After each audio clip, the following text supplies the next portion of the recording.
Ladies and gentlemen, I am so honored to be with you. I want to thank the Committee of 100 and Facing History and the Museum of Chinese in America for the opportunity to present this evening.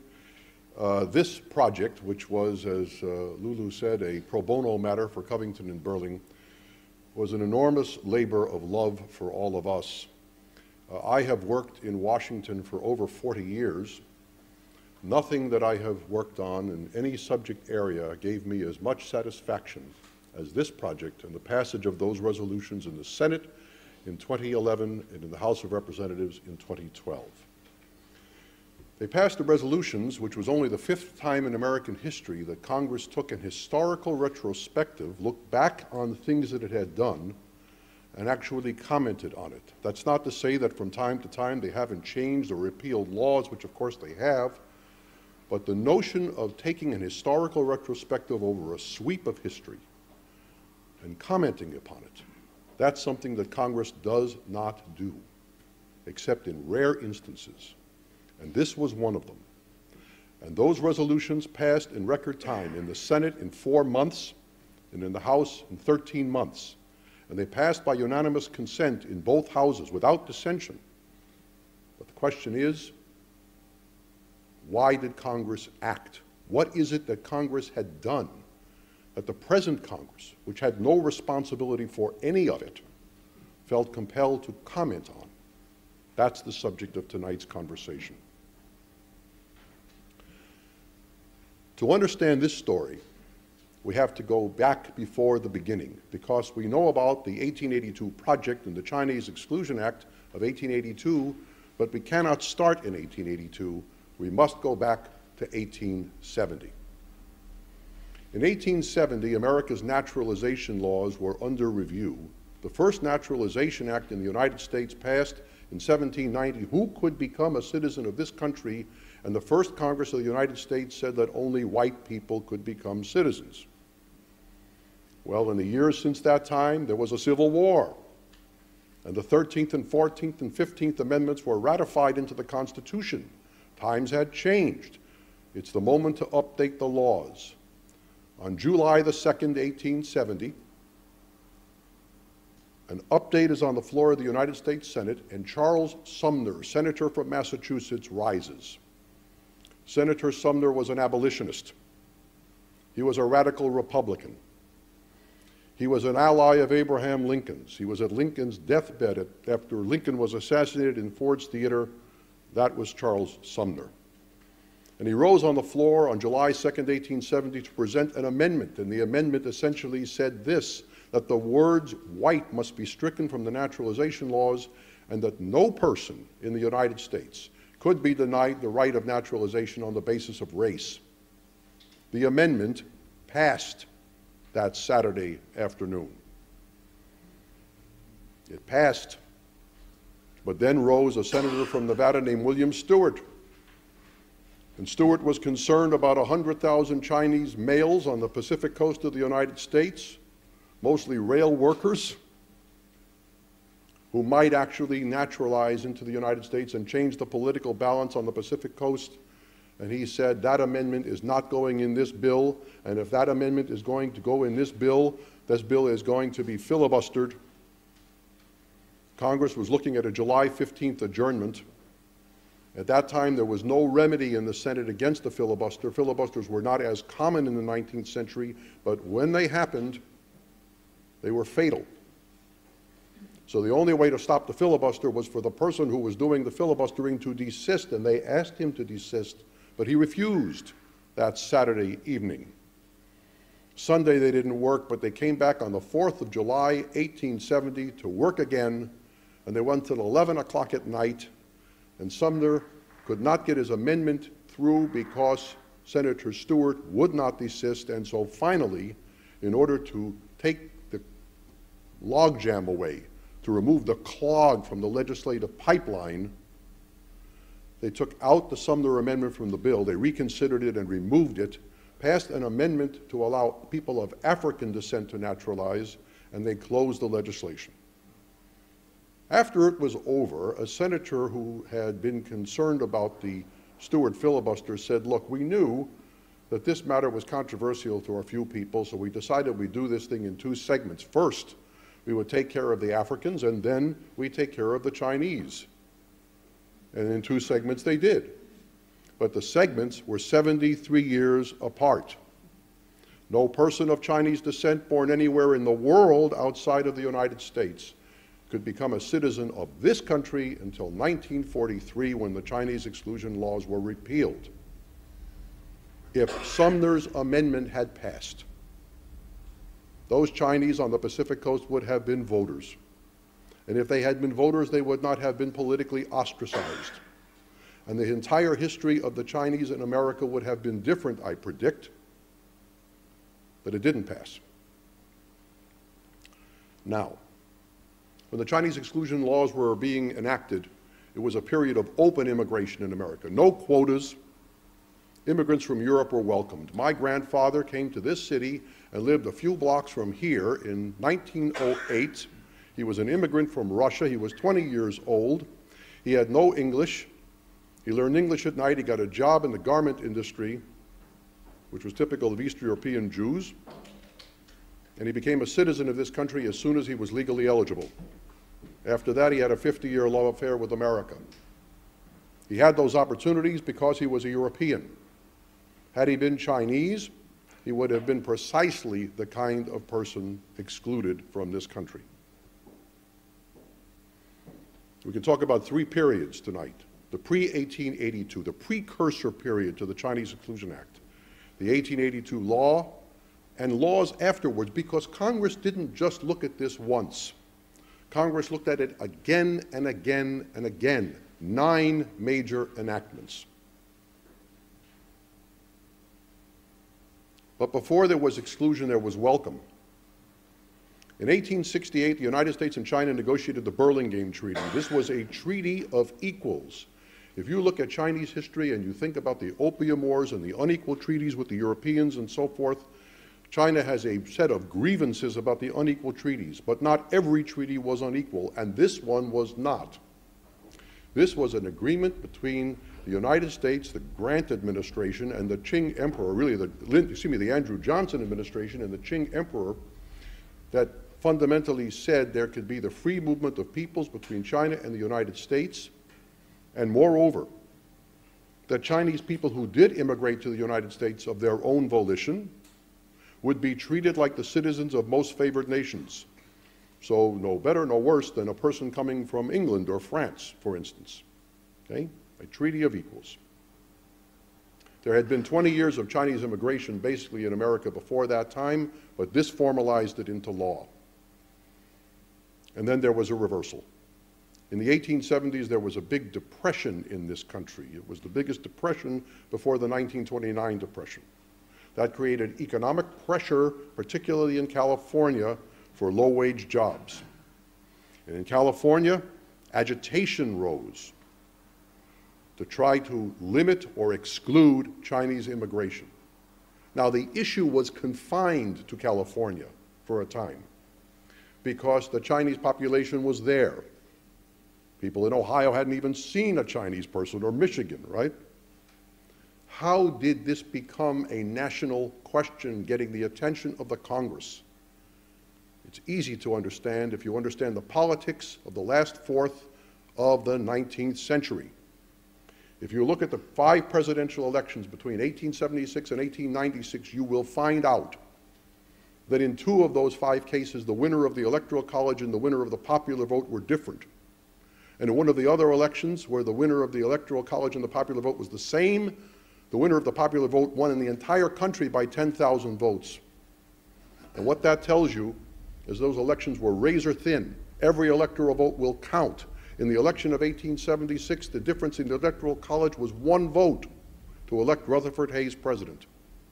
So both parties begin to think of what they need to do to pander to those 6 electoral votes in California and a smattering in Nevada and Oregon that could be the difference in a presidential election. And that nationalizes what was otherwise a local issue in California. Okay? By 1879, Congress decides to deal with this.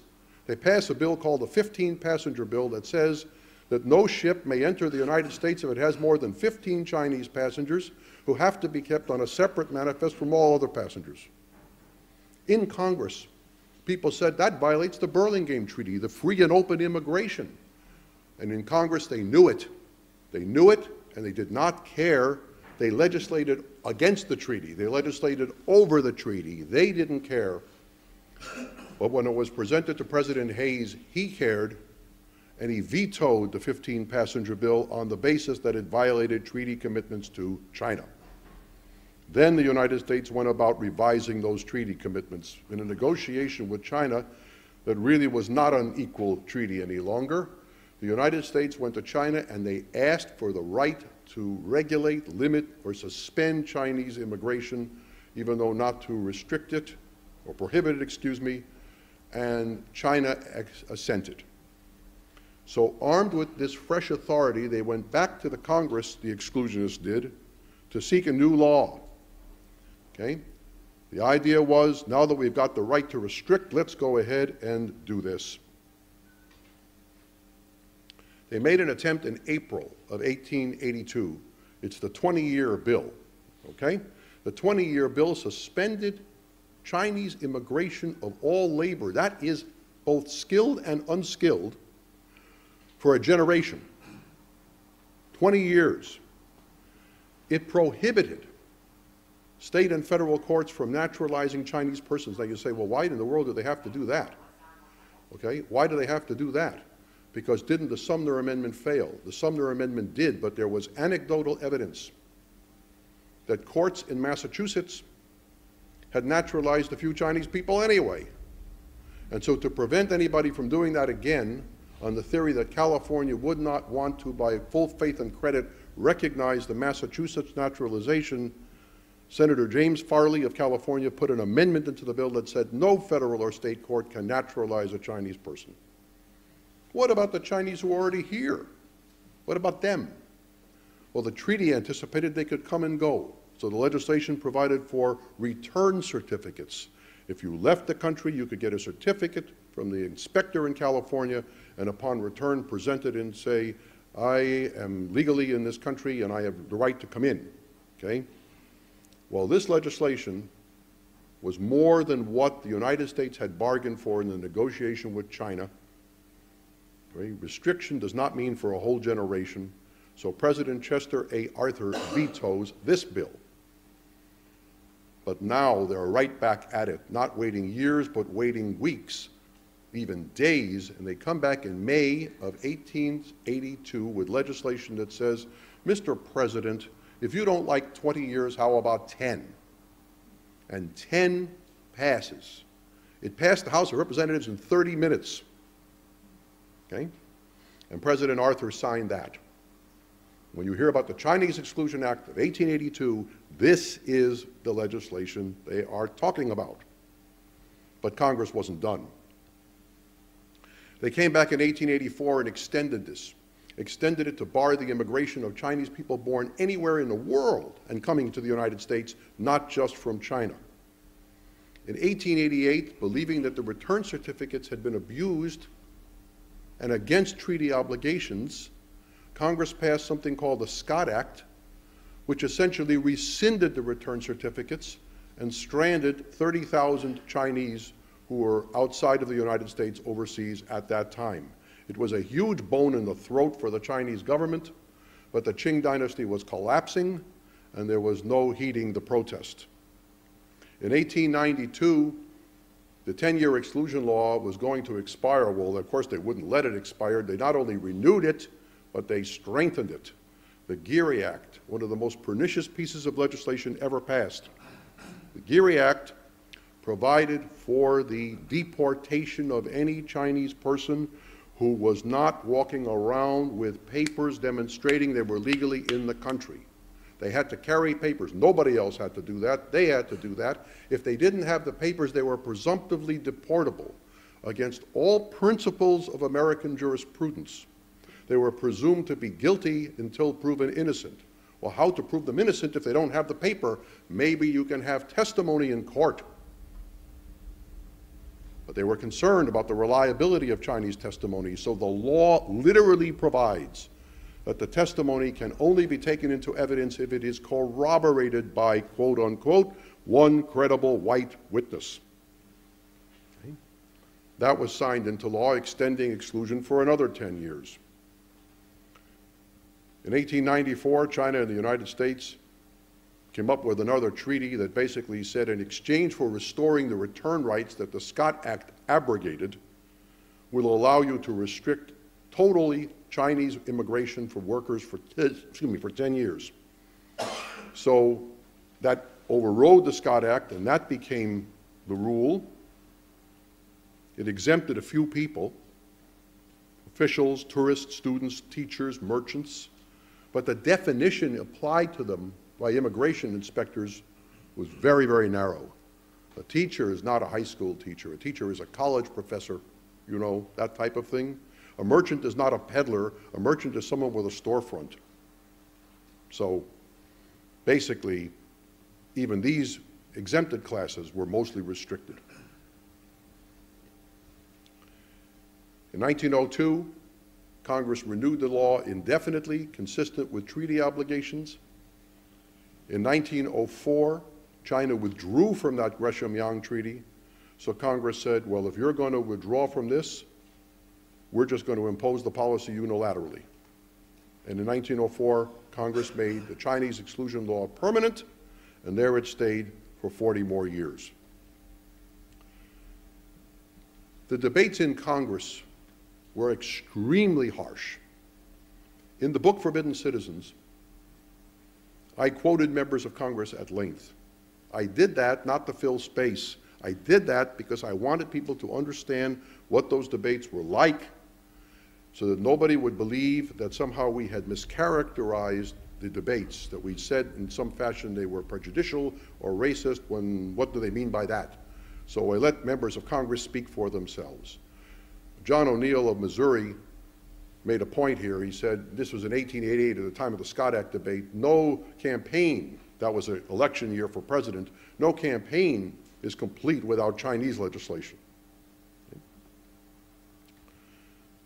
This is one of the most important public figures of the 19th century. Not many people know him now, but he was a prominent American. This is James Blaine of Maine. They called him the Magnetic Man. He had been a representative in Congress, Speaker of the House, later on a United States Senator, a would-be candidate for president several times until he finally was the Republican nominee in 1884, and Secretary of State under 3 presidents.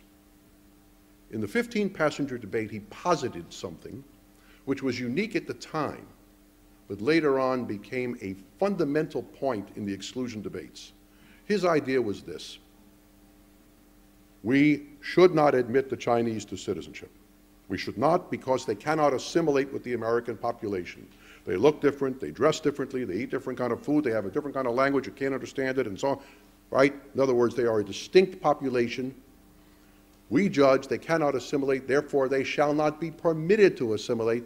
They shall not be entitled to naturalize and become American citizens. And if they cannot do that, they should not be admitted to the country in the first place, because it is a bad policy to have an underclass of people admitted to the country as workers who cannot aspire to American citizenship under any terms. So this statement, we have to decide whether we'll have for the Pacific Coast the civilization of Christ or the civilization of Confucius, is on the basis that we will have an unassimilable population massing on the Pacific Coast, and ultimately will take over the Pacific Coast because it will overwhelm the local population. Other people won't go to California because they can't get jobs, et cetera, et cetera, et cetera. So therefore, let's keep them all out. This man is Albert Shelby Willis of Kentucky.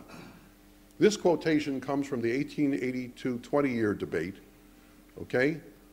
Although he was the sponsor of the 1879 15-passenger bill. This is a very nasty commentary, but quite typical of what was said on the floor of Congress in those debates. Okay?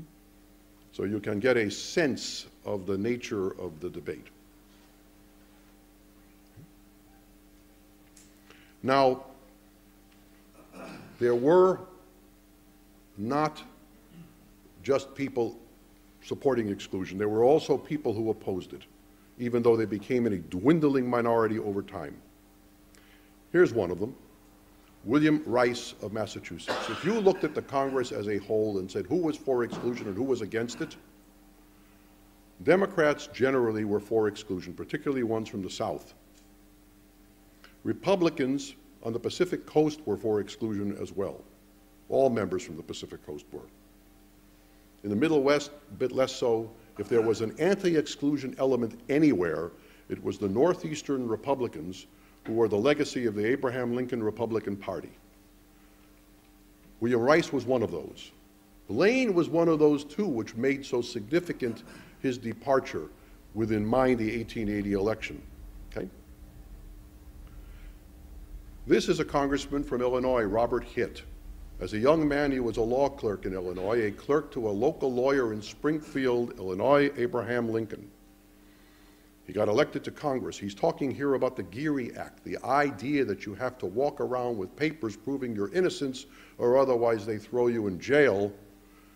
And I point this out only to say, no one can possibly imagine that Congress did what it did, ignorant of the effects of what it was doing. There are no unintended consequences here, because they were told about this kind of policy and passed the legislation anyway. Okay? And then there were real heroes. This is a hero. George Frisbee Hoar, senator from Massachusetts between 1879 and 1904. He was a senator during the entire period of exclusion. He opposed every last exclusion measure. In 1902, which was the last major debate on these topics, Senator Hoar was by that time an elderly senator. He said nothing for a week of debate.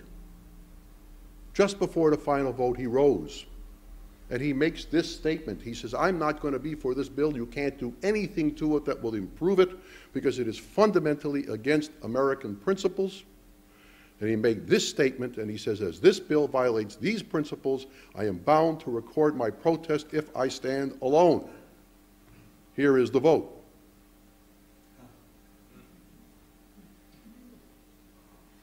And it is for this reason that the book Forbidden Citizens is dedicated to that senator. Henry Nathan was a congressman from Massachusetts for 4 years at the very beginning of the 20th century. He offers us the best explanation of the Chinese exclusion laws. Okay? And here it is. He said this approving of the 1902 extension, okay? But this gives it to you in a capsule. Now, the element, when you think of Chinese exclusion, you think of exclusion from immigration. That's natural, and that's true. But it also involves exclusion from naturalization. And if you want to understand the significance of that, let's go back to our friend William Stewart, the man who filibustered the Sumner Amendment. He was in the Senate a long time, and in 1904, when the law finally passed making it permanent, he claimed his trophy. And he said he'd go back to 1870 and talk about what he did then. If they had been allowed to have become naturalized and become voters, there wouldn't have been any exclusion. If anybody has difficulty connecting the dots between the denial of political rights and the presence of political ostracism, Senator Stewart can connect them for you. By 1943, the United States and China are in a wartime alliance against Japan. And attitudes toward the Chinese population have changed, and attitudes towards Chinese immigration has changed. The Gallup organization took a survey as to whether the exclusion law should be repealed. No place in the country was there greater support for it than on the Pacific Coast, the place where the Chinese exclusion law started in the first place. Madam Chiang Kai-shek came to Washington on February 18th, 1943, to address both houses of Congress. Now, she addressed the Senate first, and then she addressed the House. Here we see her standing with Speaker Sam Rayburn. But by courtesy of YouTube, we're going to listen to her because I want to show you the reception that she got into Congress and the attitude that had changed toward China.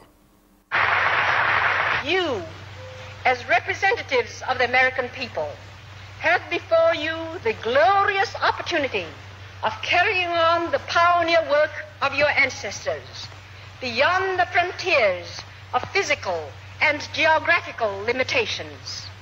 You have today before you the immeasurably greater opportunity to implement these same ideals and to help bring about the liberation of man's spirit in every part of the world.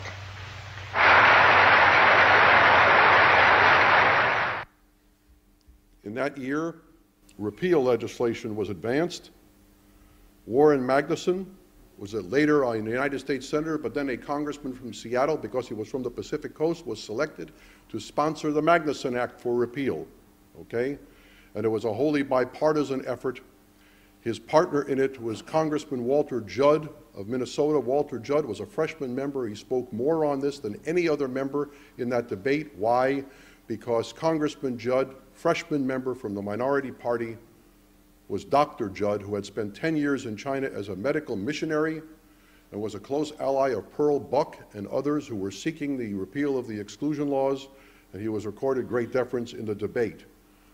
Both houses of Congress passed this. When President Franklin Roosevelt returned from Tehran and his conference with Churchill and Stalin in 1943, this legislation was on his desk, and he signed it on December 17th. We've now passed the 70th anniversary of the repeal of the Chinese exclusion laws. On May 26, 2011, these resolutions were introduced in the House by Judy Chu and Judy Biggert, the Judy resolution, right? And the Judy resolution wound up gathering a large number of co-sponsors in the Senate, Scott Brown of Massachusetts and Dianne Feinstein of California. Note something. The principal sponsor of both the House and the Senate resolution were freshman members of the minority party, and still the resolutions passed. Finally, I want to show you the moment of truth in the House of Representatives, June 18, 2012. Mr. Speaker, I ask unanimous consent that all members may have 5 legislative days within which to revise and extend their remarks and include extraneous materials on House Resolution 683, currently under consideration. Without objection. Gentleman from Texas. Mr. Speaker, I yield myself such time as I may consume. Gentleman's recognized. Mr. Speaker, I first want to thank the gentlewoman from California, Ms. Chu, for introducing H.Res. 683, expressing the regret of the House of Representatives for the passage of laws that adversely affected the Chinese in the United States, including the Chinese Exclusion Act. I know through conversations with several of my colleagues, including the ranking member of the Foreign Relations Committee, Mr. Berman, that this is an important resolution for them and their constituents. Mr. Speaker, I yield myself as much time as I may consume. Gentlelady is recognized. Mr. Speaker, I rise in support of House Resolution 683. First, I want to thank Chairman Lamar Smith and Subcommittee Chair Trent Franks of the Judiciary Committee for all their work on this resolution. I appreciate it so much. We have come together across party lines to show that no matter what side of the aisle we sit on, Congress can make amends for the past, no matter how long ago those violations occurred.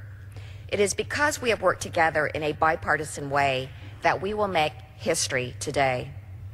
Today, for the first time in 130 years, the House of Representatives will vote on a bill that expresses regret for the Chinese Exclusion Act of 1882, one of the most discriminatory acts in American history. The question is, will the House suspend the rules and agree to House Resolution 683? Those in favor say aye. Those opposed, no.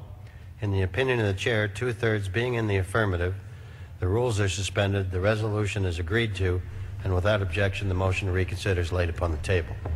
And in fact, there was no dissent, and this is the last slide. This is a great man, Hannibal Hamlin of Maine. Hannibal Hamlin was Abraham Lincoln's first vice president. He served the Lincoln administration in the first term.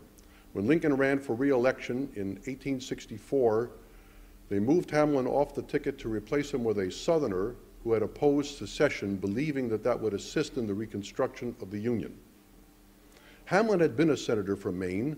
After sitting out a few years, he was returned to the Senate by Maine, and he came back in 1868, serving for 12 more years and becoming chairman of the Senate Foreign Relations Committee. His committee was the committee that reported the 1879 15-passenger bill. It was not the practice at the time for a committee chairman to bottle legislation in committee that a majority of committees supported, so it came to the floor without recommendation, but Hamlin's recommendation was in the negative. He made a speech denouncing that legislation as a violation of fundamental American principles. And at the end of the speech, this distinguished American said, "I leave this vote against this measure, I leave it as a vote, the last legacy to my children, right? That they may esteem it the brightest act of my life." His statue stands in Statuary Hall outside the chamber of the U.S. House of Representatives. After the Judy Chu resolution passed, I walked Congresswoman Chu out to that statue to show her this, to tell her this story, and to say, never look at the statue the same way again, because this is a great man. In 1879, he lost. In 2012, we redeemed his legacy. Okay? And that day, when I walked out of the Capitol, I passed by the statue again, I put my hand on his shoe and said just 3 words: "Thank you, Senator," and thanks to you.